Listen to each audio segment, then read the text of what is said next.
Albania was the only country in Europe to emerge from the Second World War with a larger Jewish population than before the war.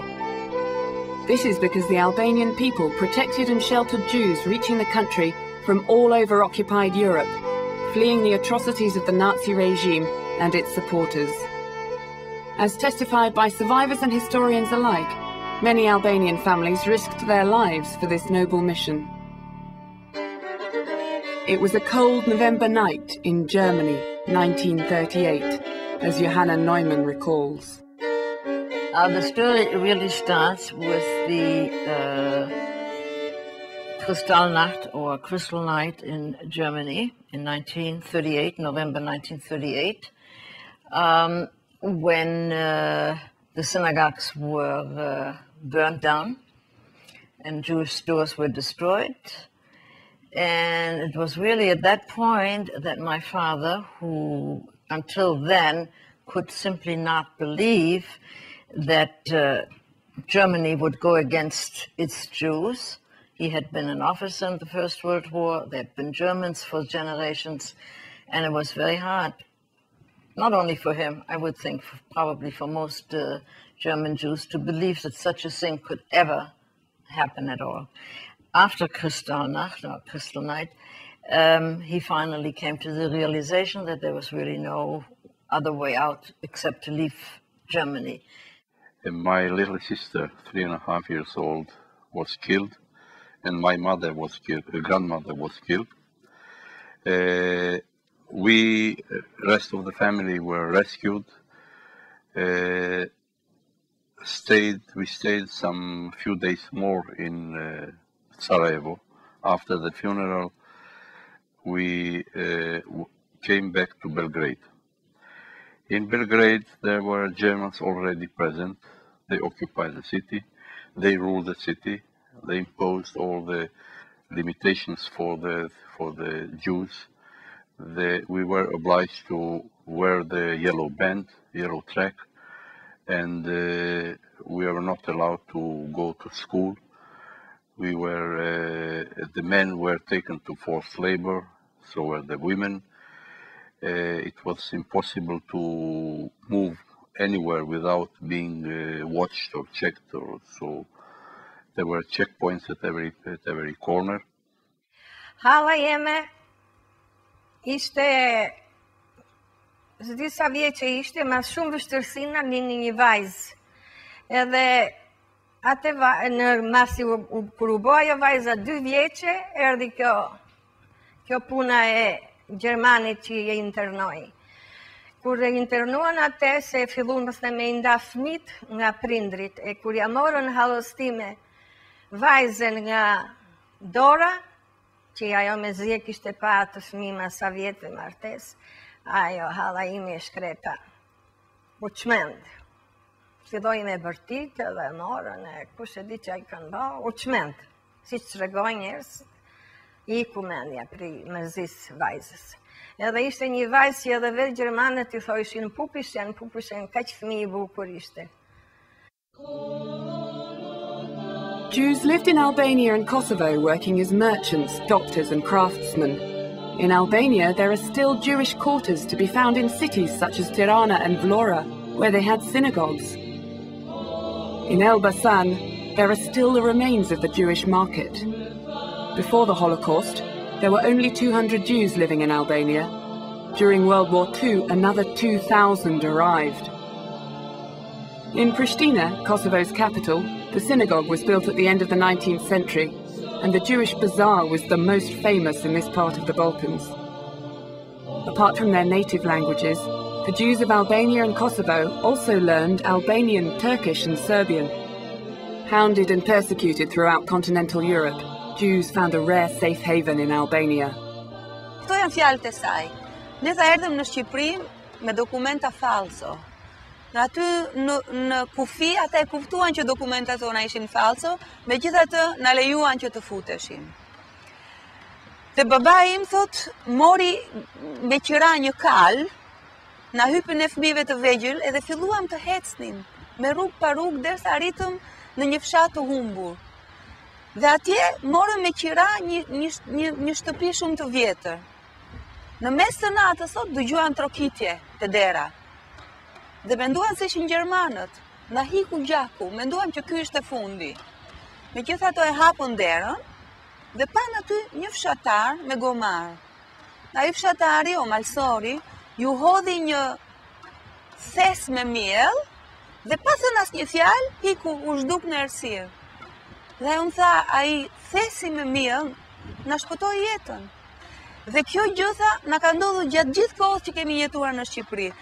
I mean, whenever a person in need would knock to a door of a villager in the middle of the night, and he would see that there is a family who needs help, he would bring them in, feed them, give them their bed, and shelter them, and calm them down. You'll be sure that, rest assured that something first will happen to me. They first kill me, and then they will touch you.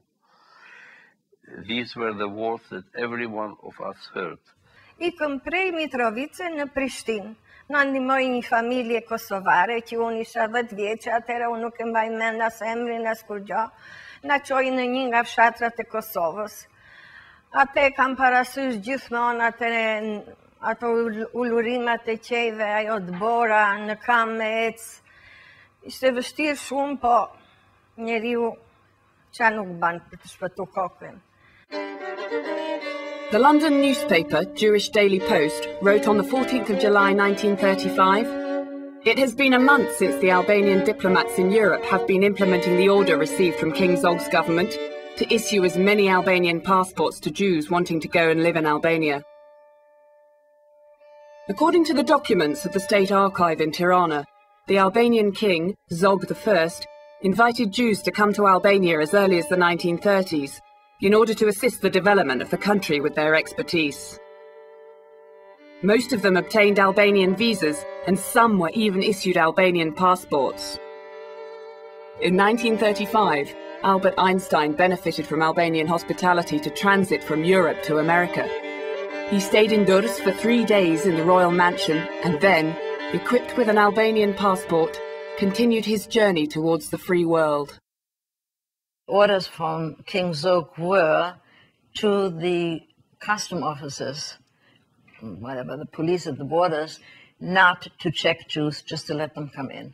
At any rate, we were fortunate to have visas, and as we found out, we were the only ones that had visas. Everybody else had come indeed through Yugoslavia on probably vacation, pretenses of being on vacation to Albania. And when we arrived in March, I think it was March 1st, 1939, much to our own surprise, we were received by other immigrants and found out that there were something like about 60 other Jews from Austria already there. During the war, Albania and Kosovo were initially under Italian occupation. The local Albanian government utilized its authority to the maximum by refusing to hand over lists of Jews to the German forces. The Jews found shelter in many Albanian households in cities, but when the threat grew too high from the occupying forces' frequent checkpoints, the Jews would go to the mountains pretending to be local shepherds. According to some, Besa, the Albanian sworn oath, with its duty towards guests, was one of the main reasons Albanians helped Jews in need. Dëgjoja shpesh nga imat këto historirat e shpëtimit e ebrenjve, po çdo gjë më kalon të kështu afër, pranë veshit, sepse për mua më duke gjëja më e zakonshme. Nëse ti ke një mik dhe ke një shok dhe ti je në rrezik, nuk diskutoj që ai duhet të të shpëtoj. Dhe kjo nuk isha vetëm unë që e mendoja kështu si një gjë të zakonshme, po të shkosh edhe të intervistosh ata shqiptar që sot janë shumë të moshuar dhe që kanë shpëtuar ebrenj dhe ti pyesësh ata pse e bëre këtë, fjala e parë që del nga goja e tyre është kjo është gjëja më e natyrshme. Nuk mendoj që mund të jetë ndryshe. When several hundred Jews from German-occupied Mitrovica in Kosovo were deported to concentration camps in Serbia and later to Austria and Germany, the local authorities started to transfer Jews secretly to Albania. There, they could move more freely, and the remote Albanian mountains and isolated villages provided a safe haven for hundreds of Jewish families. I had some little experience that I remember. As a little boy, I just went out of our apartment and went out to play on the streets.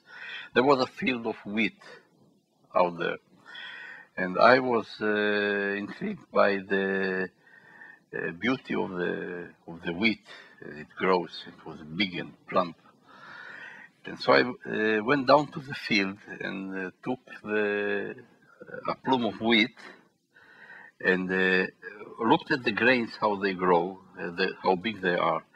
The farmer noticed it, an old man who was on the field, and came to me and said, "You see, we have guests here, and this is why God sent us a very nice crop this year." At the time, the Albanian Prime Minister Mustafa Krija wrote to the successor of the Italian king in Tirana, Francesco Giacomoni, and asked him to help in transferring the Jews from Kosovo to Albania, where they could be more protected.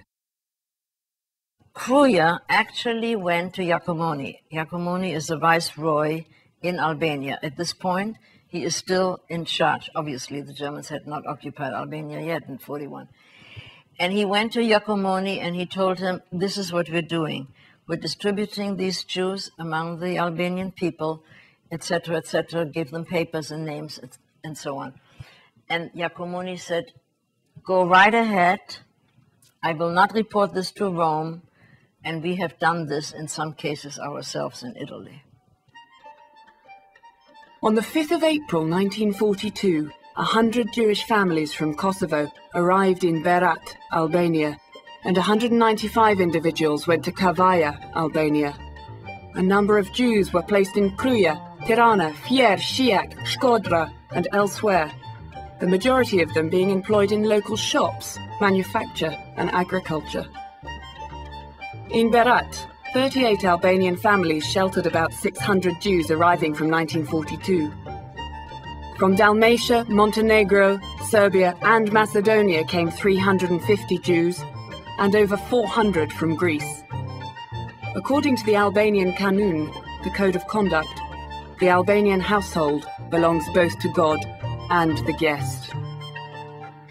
Në një familje shkodrane, që quhet Shaqir Borici, ky ishte bakall edhe ky më pyet mu një ditë, "Po ti më i vajzë, pse merresh me këto biskota, pse i bjen ti këto biskota?" Edhe unë si punë fëmish i diftova të vërtetën që neve kështu jena të ardhur, nuk jena prej këtu, kena ardhur kështu, edhe jena të mshehur nga Gjermani. Ai e mori vesh edhe na ndihmoi shumë, edhe kur kishte nevojë, kur s'kishte nevojë i blente biskotat. Edhe na ka strehu, kishte shtëpi si shtëpi e Shkodranëve të madhe në Çardak, edhe kishte një dhomë që e kishte lënë dispozicionin ton, edhe aty rishim si të mshehur, se ato na e mbajshin sekretin, si fëmijët, si një vajzë u bë shoqe me mu, se ishte moshatare me mu, edhe ato na kanë ndihmu shumë, derisa u çliru vendi, pastaj s'kishim nevojë më me u mshef. Ne në shtëpinë tonë kishim edhe një histori tragjike. Motra e babait tim ishte martuar në Korfuz. Korfuzi është një nga ishujt e Greqisë. Ajo ishte një vajzë e re, 25 vjeç, ishte martuar me 2 fëmijë të vegjël dhe në korrik të 44-s, do të thënë në prag të mbarimit të luftës, Korfuzi u pushtua nga gjermanët dhe vetëm 7% e komunitetit ebraik të Korfuzit u kthye gjallë nga kampet e përqendrimit. Do të thënë 93% e komunitetit thjesht u zhduk. Ajo ishte një vajzë e re, e bukur, gjyshi im dërgoi dikë nga Shqipëria në Korfuz që t'i thoshte hajde, se ne në Shqipëri kemi miq dhe mund të jesh e sigurt, dhe ajo i tha që unë nuk mund të vi se burri im dhe familja e burrit tim dhe njerëzit të cilëve unë u përkas janë këtu dhe nuk pranoi të vinte dhe dihet fundi i saj tragjik. Do me thënë, e kishim këtë eksperiencë tragjike në familje, por unë personalisht e kuptova këtë gjë vetëm kur erdha në Izrael. In Albania, some of the Jews were provided with personal documents giving them local Albanian names in order to hide their true identity from the Italian police and military. Yet it must be stressed that the Italians in Albania were not enthusiastic in chasing the newly arrived Jews. This situation changed at the end of 1943, after Italy's capitulation and the arrival of German forces. But by this time, the will of the Albanian people to protect the Jews also grew stronger. Të parët, domethënë ata që ishin më plej shkuan në prefekturë, u takuan me prefektin dhe ai qetësoi dhe I tha, mos keni frikë për asgjë, se në qoftë se marrin ju, do na marrin neve përpara, pasandaj juve. Pra, ndihma e popullit shqiptar, e popullit vlonjat, ka qenë e jashtëzakonshme për neve e brejtë e Vlorës. Again, everybody knew we were Jewish. The Germans were all over the place. We had other immigrants who lived in other parts of Tirana, and nobody ever was threatened or was denounced to the Germans. It was just understood that we were Albanians, and that was it. There are two main pillars to explain this level of protection for Jews in Albania. First, it was the Albanian people's solidarity with the Jewish refugees. And second, the friendly attitude of the Albanian authorities, in particular during the period of King Zog I and the Prime Minister Mehdi Frashëri. An agreement negotiated and signed between Prime Minister Frashëri and the German forces allowed Albania to pursue its internal affairs unhindered. In this framework, this government extended its responsibility for the protection of Jews as well. Forsa erdhën Gjermanët në Shqipëri, që okupuan Shqipërinë, e që simbas deklaratave të ishin kalimthi në Shqipëria, domethënë nuk ishin okupator. Dhe kjo do ishte arsyeja që marrëveshja ndërmjet gjermanëve dhe shtetit kuisling shqiptar që mos të prekeshin neve, domethënë që shteti shqiptar ishte I lirë të bënte çfarë të deshte, domethënë kishte kompetencat e veta. I recall very clearly that some of the Yugoslavian Jews built their own boats out of wood, wooden rowboats. They put outdoor motors on them and tried to escape to Italy. At this point, already part of Italy had capitulated to the Allies, so they could go to Bari and to Brindisi. Whether any of them ever made it or not is something that I certainly never found out.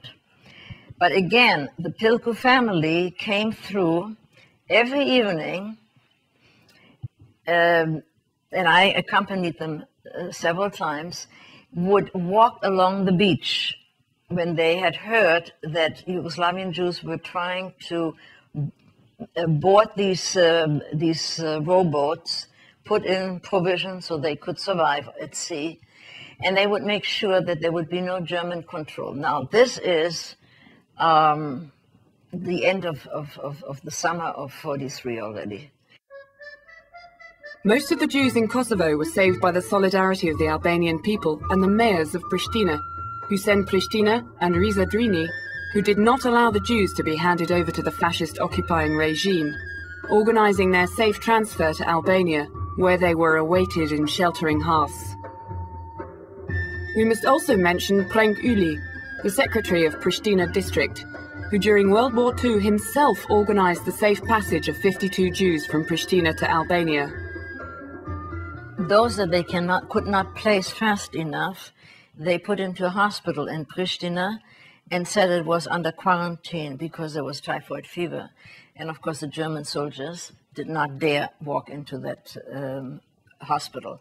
And those people were all safe because of the quick action of somebody like Mr. Kruja. The defeat of fascism in Europe meant a return to the homes the Albanian Jews had fled from years before. Some went to Israel after the war, invited by the Israeli authorities, but several dozen remained in Albania, where they had already established their families. Today, there are 10 Jewish families still living in Albania.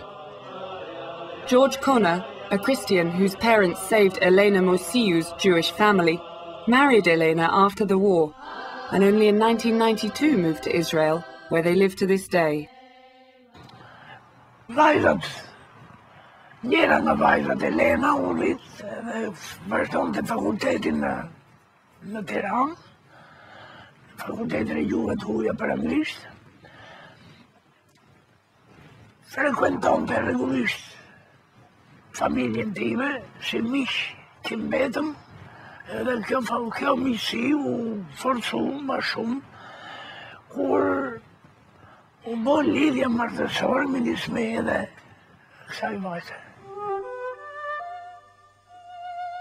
Elena's cousins were among the only Jews in Albania to be deported and killed as a result of their communist beliefs, not their race. Për fat keq, familjes babait tim domethënë gjallëllakëve të mi ndodhi kjo gjë, megjithëse në Shqipëri të gjithë ebrejt mujtën me shpëtu për shkak të ndihmës madhe që i dha populli shqiptar, që të gjithëve.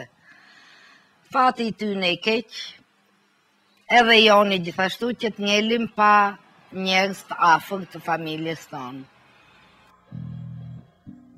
Each Jew felt sorrow upon leaving the people who had saved their lives and had treated them as members of the family. Many stories have been written about these noble actions of the Albanians, whose names are now carved on the memorial in Yad Vashem in Jerusalem.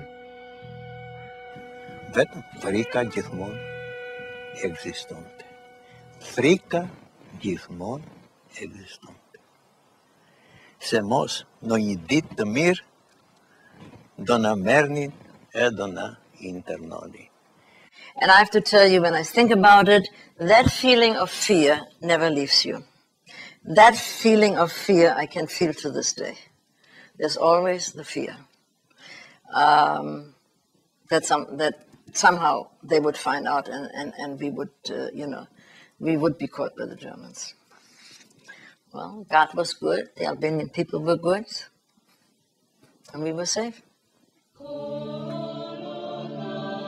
More than 60 years have passed since the end of the Holocaust, but the heroism and humanity of the Albanian righteous among the nations will always be remembered by the survivors and their descendants alike. Mrs. Irene Grunbaum, one of the most famous Holocaust survivors, recounts her memories in Albania with these words. Goodbye, Albania. You offered us so much hospitality, shelter, friendship, and adventure. Goodbye, Albania. One day, I shall tell the whole world about how brave, loyal, and generous your sons are, putting their lives on the scale of death in order to save ours.